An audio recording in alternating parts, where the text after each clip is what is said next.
Bom dia, meus irmãos, minhas irmãs, graça e paz.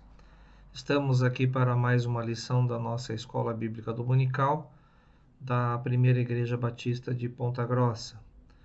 A nossa revista é a Revista Compromisso e hoje veremos a lição número 10, onde temos o título A Visão das Taças com as Pragas. O nosso texto para estudo encontra-se em Apocalipse 15 e 16. Então, Apocalipse capítulo 15, capítulo 16. O nosso texto áureo está em Apocalipse 15 e 13, versículo 13. Então, texto áureo, capítulo 15, versículo 13. Nossa revista traz como objetivos o primeiro, conhecer a visão de João sobre as taças com as pragas, celebrar ao Senhor pelos seus feitos e compreender que todo o juízo divino está sob o comando do Senhor. Né? Então, irmãos, é uma lição do livro de Apocalipse, onde nós veremos uma visão de João sobre as taças e fazendo a comparação com as pragas do Egito. Né?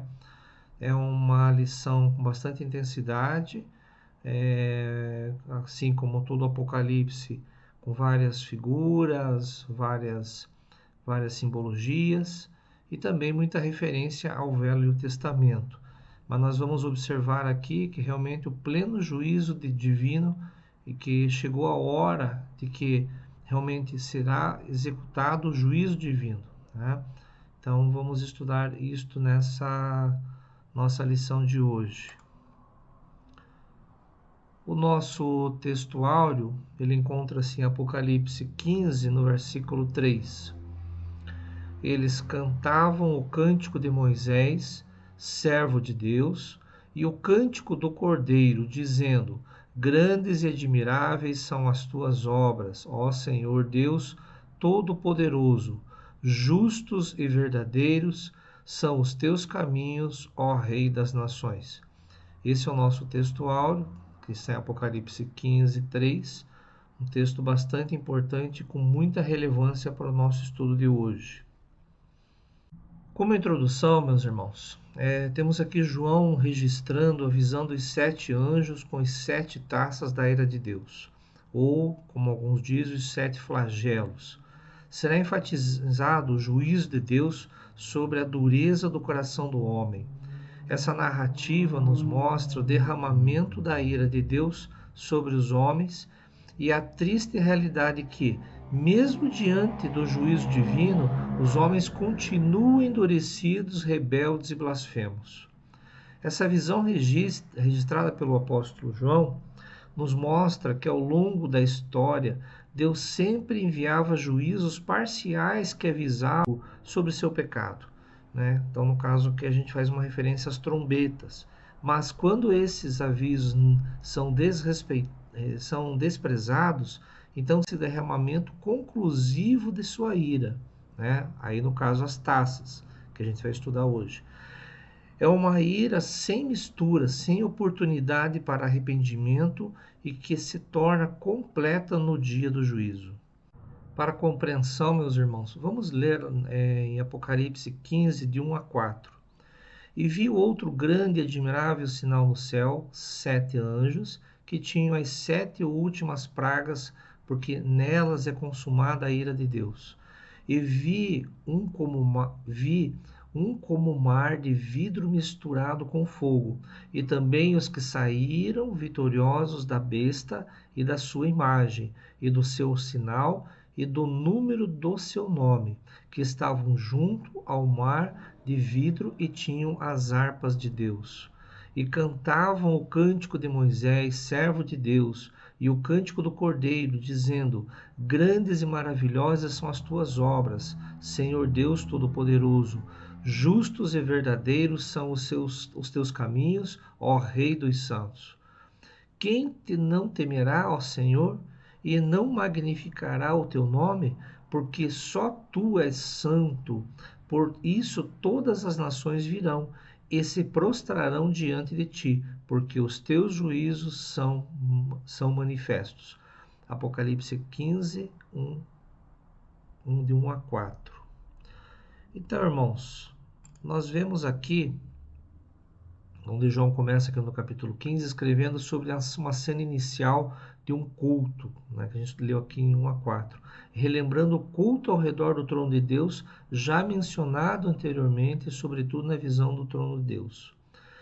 João, mais uma vez, contempla o mar de vidro, porém, dessa vez, ele forneceu um novo detalhe. Esse mar é mesclado de fogo. O apóstolo também viu os vencedores da besta, da sua imagem e do número do seu nome. Enquanto os ímpios estão nas turbulentas águas deste mundo, os vencedores estão sobre o mar de vidro, descansando na paz da transparência da justiça de Deus, que se revela como fogo para julgar o iníquo. Esses vencedores estavam entoando os cânticos numa grande adoração a Deus. Então a gente vê isso lá no versículo 3 e 4. João faz referência ao cântico de Moisés e ao cântico do Cordeiro. Esse cântico de Moisés, irmãos, é uma alusão ao cântico registrado no capítulo 15 do livro de Êxodo, que fala sobre a libertação do povo de Israel do Egito, atravessando o Mar Vermelho. Já o cântico do Cordeiro é uma referência à obra expiatória de Cristo na cruz, ou seja, seu sofrimento e sua vitória. A mensagem aqui é que tal como os israelitas no Egito, os santos são libertados na opressão deste mundo iníquo que é castigado através das pragas enviadas por Deus. E esses vencedores, irmãos, que João viu, são todos os salvos que morreram ao longo da história da igreja, que foram fiéis e que venceram a besta e a marca de seu nome, isto é, venceram as tentações, as perseguições, as aflições desse mundo e agora estão seguros na presença do Cordeiro. O cântico entoado pelos vencedores é muito importante para a sequência narrativa bíblica. Note a frase: justos e verdadeiros são os teus caminhos. Isto é, como um aviso que nada poderá ser registrado como não sendo justo.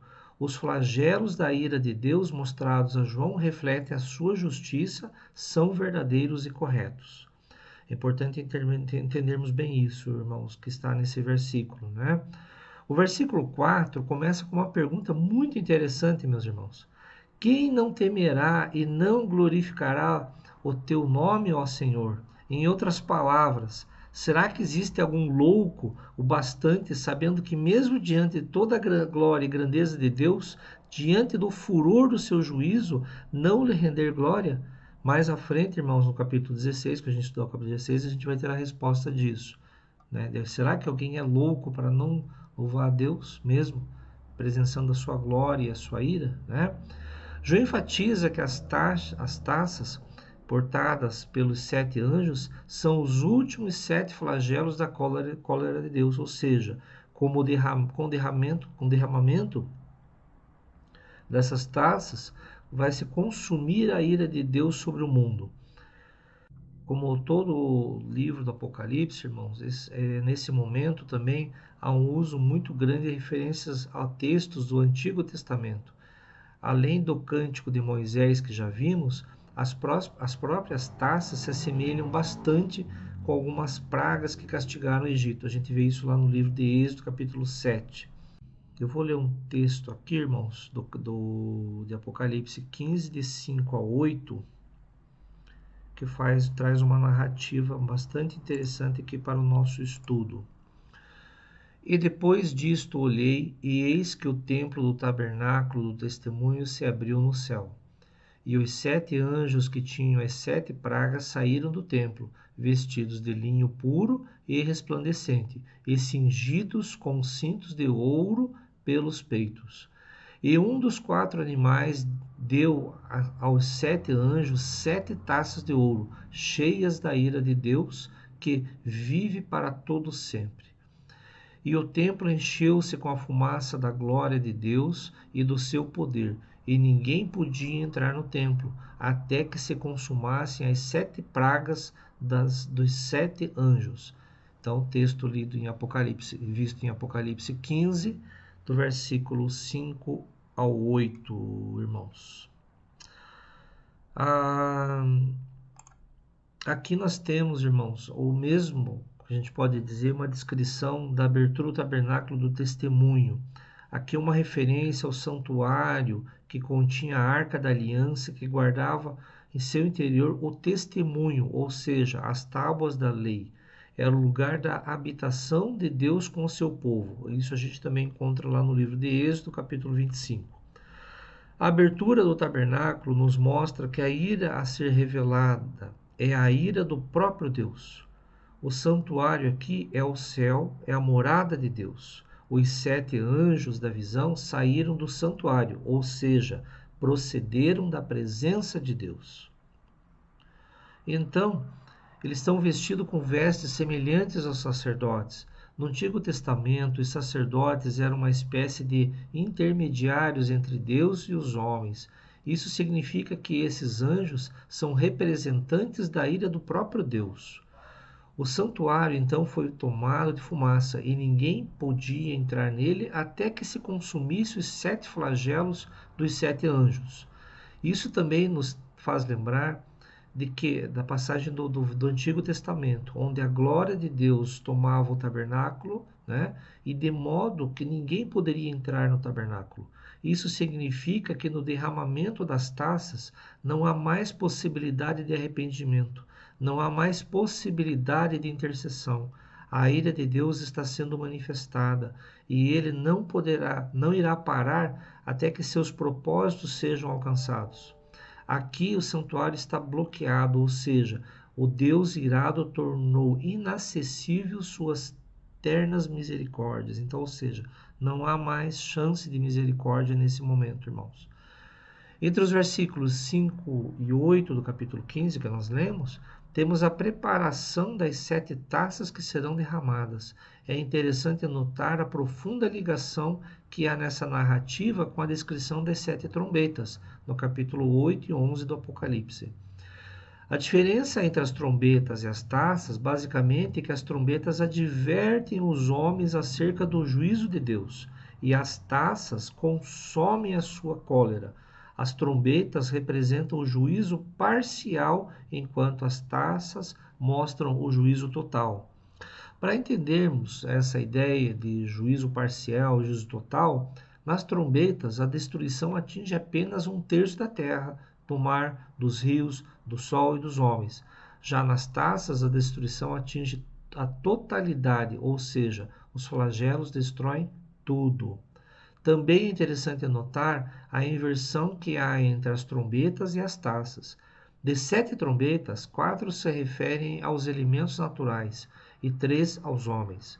Nas taças, 4 se referem ao homem e apenas 3 aos elementos naturais. Isso claramente mostra a intenção do juízo de Deus sobre o homem.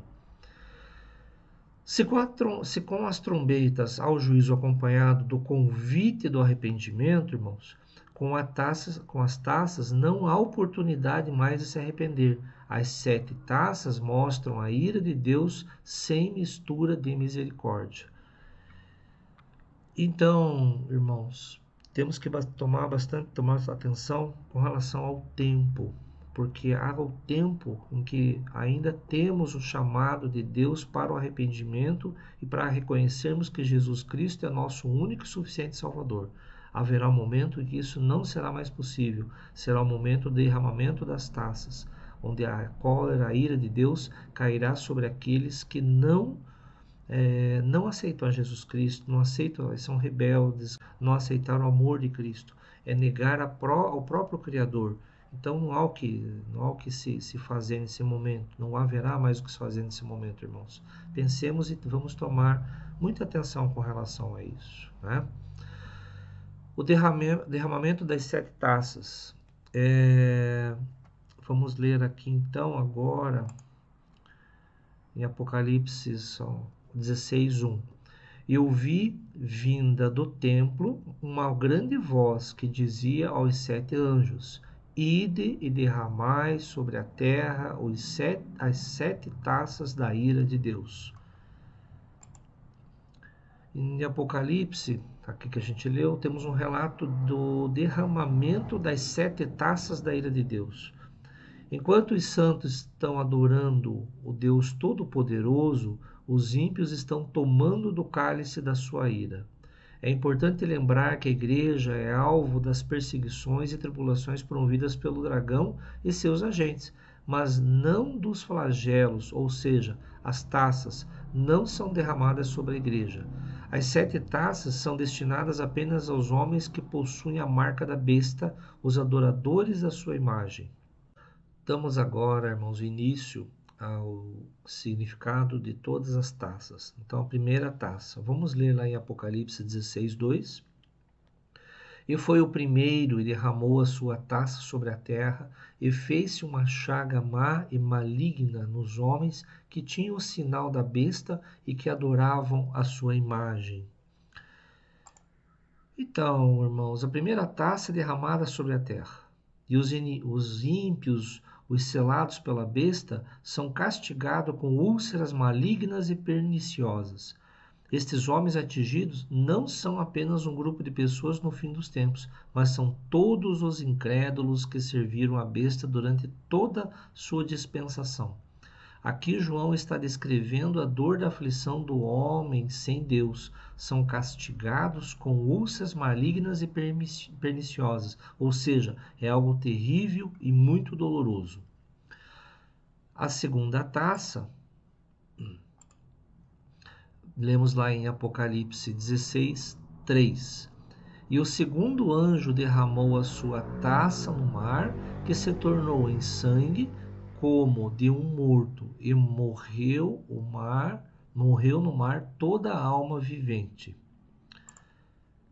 Então, irmãos, a segunda taça é derramada sobre o mar, e o mar se tornou em sangue, e morreu todo o ser vivente que havia no mar. Se nas trombetas apenas 1/3 do mar foi atingido, aqui o mar é atingido por completo. Essa descrição é um símbolo do colapso da natureza diante do juízo de Deus. A terceira taça, irmãos, nós vamos ler lá em Apocalipse 16, 4 e 7. E o terceiro anjo derramou a sua taça nos rios e nas fontes das águas, e se tornaram em sangue. E ouvi o anjo das águas que dizia: Justo és tu, Senhor, que és e que eras e que hás de ser, porque julgaste estas coisas. Visto como derramaram o sangue dos santos e dos profetas, também tu lhe desses o sangue a beber, porque disto são merecedores. E ouvi outro do altar que dizia: Na verdade, ó Senhor Deus Todo-Poderoso, verdadeiros e justos são os teus juízos. Apocalipse 16, do versículo 4 até o 7. Né? A terceira taça foi derramada nos rios e nas fontes das águas, e se tornaram em sangue. É interessante que no derramamento dessa taça, o anjo declara que os ímpios que derramaram o sangue de santos e profetas agora são dignos de tomarem sangue. E o anjo também ressalta que o julgamento de Deus é justo. Na abertura do 5º selo, temos os mártires que morreram por causa da sua fé, clamando por justiça da parte de Deus contra aqueles que os mataram. Para a honra e glória de Deus, clamavam a Deus por essa justiça. Agora, no derramamento da terceira taça, a vingança vem. A justiça de Deus alcança os seus algozes, a oração dos santos aqui é respondida. Né? A quarta taça, meus irmãos, vamos ler lá em Apocalipse 16, 8 e 9. E o quarto anjo derramou a sua taça sobre o sol, e foi-lhe permitido que abraçasse os homens com fogo. E os homens foram abrasados com grandes calores, e blasfemaram o nome de Deus, que tem poder sobre estas pragas, e não se arrependeram para lhe darem glória. Apocalipse 16, 8 e 9. Né? A quarta taça é derramada sobre o sol, e os homens são queimados com intenso calor. Se nas trombetas, quando o sol escureceu, os homens não se arrependeram, agora eles são castigados pelo intenso calor produzido pelo sol. Talvez o escurecimento eles pudessem ignorar, mas o grande calor não há como não sentir. Mais uma vez vemos aqui o juízo de Deus se intensificando sobre o mundo incrédulo. Porém, a segunda parte do versículo 9 nos mostra algo terrível. Mesmo diante do juízo de Deus que está sendo derramado, mesmo sendo castigados por sua perversidade, o homem não se arrepende. E ao invés de dar glória a Deus, que tem autoridade sobre esses flagelos, ele blasfema contra seu nome. Lembra, irmãos, que nós fizemos uma pergunta lá do Cântico no capítulo 15? Quem não temerá e não glorificará o teu nome, ó Senhor? Aqui está a resposta. O homem é tão louco em sua perversidade que, mesmo diante do castigo, blasfema contra o Deus Todo-Poderoso. Irmãos, nós vemos isso acontecer nos nossos dias, os valores sendo invertidos, as coisas que são totalmente contra a criação, contra o propósito de Deus sendo tidas como padrão, e muitas pessoas tentando impor isso como sendo verdade para aqueles, desafiando os princípios daqueles que são crentes em Jesus Cristo e firmes nesses princípios, gerando a perseguição, o ódio e até o afastamento de Deus. Então, irmãos, o homem se afasta de Deus pela sua loucura, né? Que não consegue entender o grande poderio do nosso Senhor e o amor que Ele tem pela gente, né? Para nos salvar e nos resgatar. Então, eles desprezam isso e a consequência está aqui. E são tão duros de coração que, mesmo vendo a majestade soberana de Deus sobre todas as coisas, mesmo assim eles não o reconhecem como sendo um Deus todo-poderoso. Para isso, irmãos, nós observamos até na nossa natureza. Veja como é que se pode imaginar que algo surgiu de algo assim aleatório, o universo, os planetas, o firmamento, os próprios seres viventes. Tudo isso foi pensado por Deus, criado por Deus. E muitas pessoas ainda não conseguem enxergar isso, né, irmãos? Quinta taça, Apocalipse 16, versículos 10 e 11.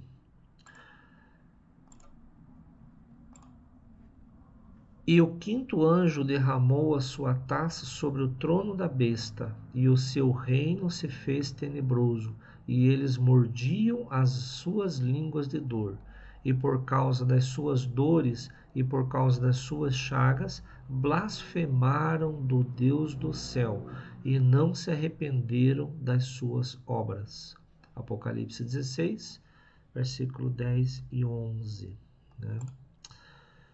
Vemos aqui novamente na quinta taça que foi derramada no trono da besta, e os homens remordiam a sua língua por causa da dor que estavam sentindo.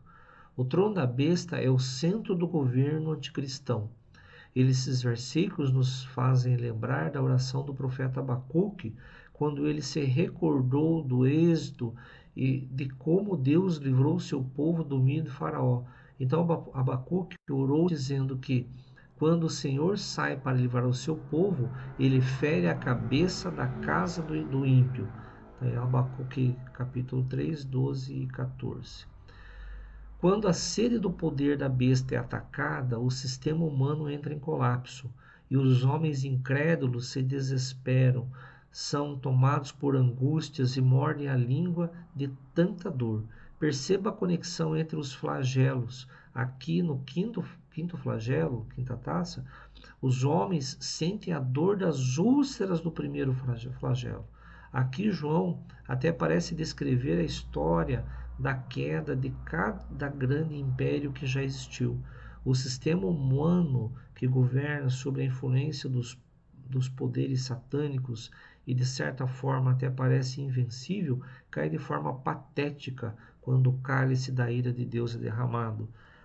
Entretanto, mais uma vez vemos que os seguidores da besta blasfemam contra Deus. Ao invés de se arrependerem de suas obras malignas, eles mordem a língua de dor, mas encontram forças para declararem que são inimigos de Deus. A sexta taça, Apocalipse 16, dos versículos 12 a 16. Vamos lá. E o sexto anjo derramou a sua taça sobre o grande rio Eufrates, e a sua água secou-se para que se preparasse o caminho dos reis do Oriente. E da boca do dragão, e da boca da besta, e da boca do falso profeta, vi sair 3 espíritos imundos semelhantes a rãs, porque são espíritos de demônios que fazem prodígios, os quais vão ao encontro dos reis da terra e de todo o mundo, para os congregar para a batalha, naquele grande dia de Deus Todo-Poderoso. Eis que venho como ladrão, bem-aventurado aquele que vigia e guarda suas roupas, para que não andes nu, e não se vejam as suas vergonhas. E os congregam no lugar que em hebreu se chamou Armagedon. Apocalipse 16, 12, 16. A sexta taça, irmãos, descreve o Armagedon. É o julgamento das forças malignas que pelejam contra o Cordeiro e sua igreja. Mais uma vez, João parece ter em mente uma passagem do Antigo Testamento. Trata-se do livro de Juízes, no capítulo 4 e 5, onde o povo de Israel estava em grande sofrimento, oprimidos pelo exército do rei Jabim, liderado por Cícera. Os israelitas não podiam mais fazer nada, a não ser se esconderem de medo. Isso está em Juízes 5 e 6. O exército inimigo era devastador. Então Deus, através de Débora, avisa que entregaria os inimigos na mão do povo de Israel. A batalha foi travada em Megido, e o inimigo do povo de Deus foi esmagado, de modo que foi o próprio Senhor quem os derrotou. A gente encontra isso lá em Juízes 5:20. O significado mais aceito para a palavra Armagedon é montanha de Megido, derivado da junção entre o hebraico Har, montanha, e o grego Magedon, Megido. Desta forma, fica fácil entender que o Armagedon é um símbolo de toda a batalha no qual o povo de Deus está sendo oprimido frente ao grande poder do inimigo, e o próprio Deus, de repente, revela seu poder e derrota os opressores de seu povo. O apóstolo João viu 3 espíritos imundos sair da boca do dragão, da boca da besta e da boca do falso profeta. Estes espíritos eram semelhantes a rãs, referindo-se ao seu caráter repugnante, asqueroso e abominável. Isso significa que os poderes desse mundo e a falsa religião agem sobre as ideias e a inspiração do maligno. São planos projetados, métodos e empreendimentos postos em ação contra a igreja. É claro que esse tipo de situação acontece em diferentes momentos da história, mas aqui uma referência ainda mais profunda e específica. A sexta taça descreve o momento final da perseguição do dragão e seus agentes contra a Igreja de Cristo. É o momento da batalha final, da grande tribulação, dos dias que, se não fossem abreviados, a Igreja não suportaria. Esse é o momento em que Cristo aparecerá como um ladrão da noite para livrar o seu povo, está no versículo 15, e destruir o anticristo como um sopro da sua boca. Glória a Deus por isso, irmãos. Né? Temos agora, irmãos, a sétima taça. Vamos ler aqui Apocalipse 16, de 17 até 21. E o sétimo anjo derramou a sua taça no ar, e saiu grande voz do templo do céu, do trono, dizendo: está feito. E houve vozes e trovões e relâmpagos, e houve um grande terremoto, como nunca houve desde que há homens sobre a terra. Tal foi este tão grande terremoto. E a grande cidade fendeu-se em 3 partes, e as cidades das nações caíram, e da grande Babilônia se lembrou Deus, para lhe dar o cálice do vinho da indignação da sua ira. E toda a ilha fugiu, e os montes não se acharam. E sobre os homens caiu do céu uma grande saraiva, pedras de peso de um talento. E os homens blasfemaram de Deus por causa da praga da saraiva, porque a sua praga era muito grande. Apocalipse 16, 17 ao 21. A sétima taça refere-se principalmente à segunda vinda de Cristo. A sétima taça é a descrição detalhada da cena do juízo. É o momento de maior terror na história da humanidade. É o momento do juízo final. João ouviu uma voz saindo do santuário dizendo: Feito está. Esta era a voz do próprio Deus anunciando que chegou o momento da exposição final e completa de sua ira. O mundo então recebe a taça final do vinho do furor da sua cólera.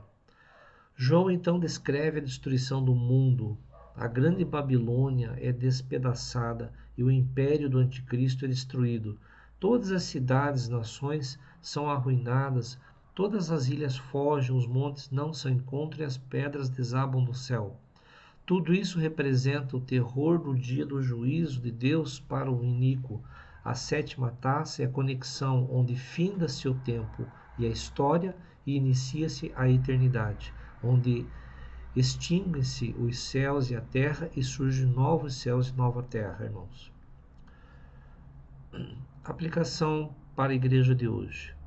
Como a visão de João traz ao mundo uma experiência dramática, a igreja precisa estar alerta e fortalecida para o que virá pela frente. Muita dor e sofrimento recaem sobre aqueles que não estão protegidos do juízo de Deus. Contudo, frente a esse cenário assustador, o povo remido do Senhor deve estar alerta, preparado e vestido para o breve retorno de Cristo, lembrando que ele voltará sem prévio aviso, como de noite vem o ladrão. Versículo 15, do capítulo 16, irmãos. Concluindo, então, irmãos, essas visões foram apresentadas com o propósito de anunciar a promessa da vitória do bem sobre as forças do mal. O juízo implacável de Deus vem se tornando cada vez mais intenso e traumático à proporção que a maldade resultante dos descaminhos da humanidade perversa alcançam patamares inimagináveis. Em consequência, o fim do império das trevas se aproxima com o derramamento das 7 taças terríveis da ira divina sobre a terra. Isso assegura que a causa de Cristo finalmente triunfará. Então, irmãos, nossa conclusão de que a igreja sempre tem que estar preparada para a volta de Cristo, né? Não nos desviando dos nossos princípios, das orientações que a palavra de Deus traz para a nossa vida. E possamos cada vez mais, irmãos, estar firmes e convictos de que, estando sob a proteção de Deus, as pragas, a ira de Deus aqui relacionadas, não recairão sobre a sua igreja, não recairão sobre os seus servos. Então, pensamos um pouquinho sobre isso, irmãos, né? Então, hoje seria isso, irmãos. Espero ter de alguma forma contribuído e desejo a todos uma ótima semana, né? Que Deus abençoe e até a próxima lição, meus irmãos.